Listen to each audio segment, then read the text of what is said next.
Everyone. Good evening everyone, welcome to my YouTube channel. आज हम पढ़ेंगे use of the distributive pronoun. कल हमने प्रोनाउन के बारे में पढ़ा था और प्रोनाउन डिस्ट्रीब्यूशन क्या है, प्रोनाउन टिपिकल क्या है। आज फर्स्ट ऑफ ऑल रूल्स पढ़ेंगे। फर्स्ट रूल है हमारा, हम ऐदर का प्रयोग तब करते हैं जब दो में से कोई एक अर्थ में होता है। हम नैदर का प्रयोग तब करते हैं जब दो में से कोई भी नहीं एक अर्थ में होता। उसके बाद है use of the reciprocal pronoun.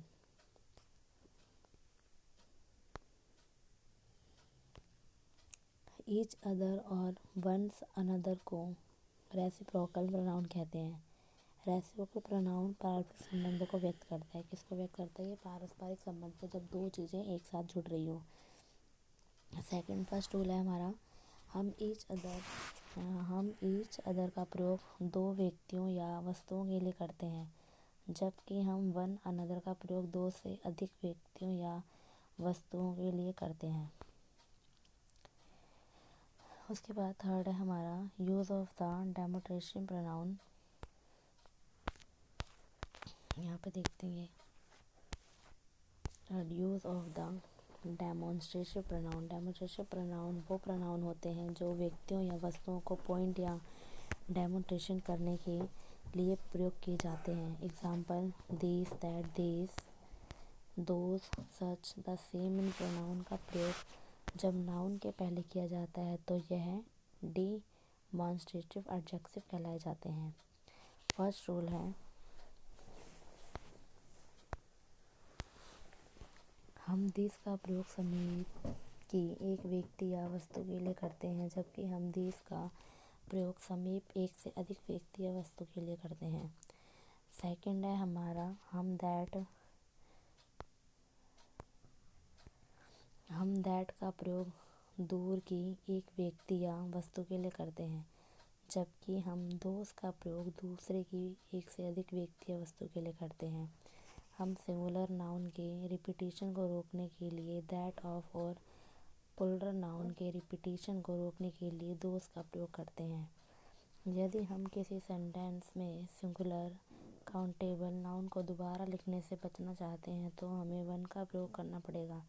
इसी तरह से यदि हम प्लूरल काउंटेबल नाउन को दोबारा लिखने से बचना है तो हमें वंस का प्रयोग करना पड़ेगा।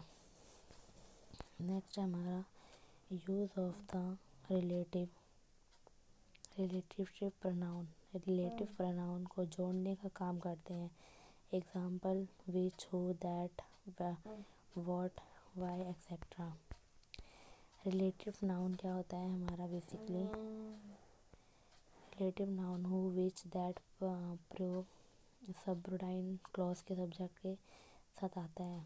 सेकंड है हमारा relative pronoun who, which, that प्रयोग सबऑर्डिनेट क्लॉज में वर्ब के ऑब्जेक्ट के रूप में करते हैं। रूल थर्ड, यदि एंड से जुड़कर दो अटेंडेंस का प्रयोग हो रहा हो जिनमें से एक मनुष्य और दूसरा जानवर या वस्तु हो, उसके बाद रिलेटिव प्रोनाउन का दैट का प्रयोग किया जाता है।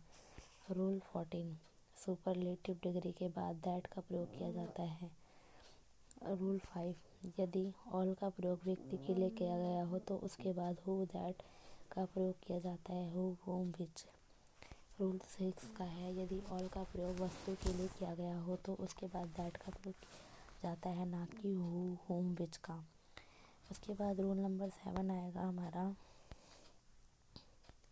हम everything, nothing, those, only, any, all, everyone, non, nobody, much, little, the same, the few, the little के बाद दैट का प्रयोग किया जाता है।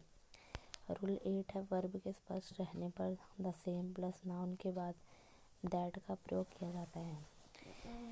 कहने का मतलब ये है कि जो हमारा प्रोनाउन है उसके अंदर रूल्स होते हैं। पहला होता है हमारा, जैसे अभी मैंने आपको बताया, फर्स्ट था हमारा use of relative pronoun, second था हमारा use of reciprocal pronoun, third है हमारा यूज़ ऑफ डेमोन्स्ट्रेटिव प्रोनाउन,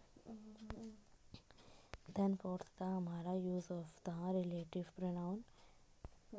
उसके बाद हमारा यहाँ पे नेक्स्ट दिया हुआ है हमारा use of the interrogative pronoun, जो कि हम कल नेक्स्ट वीडियो में करेंगे।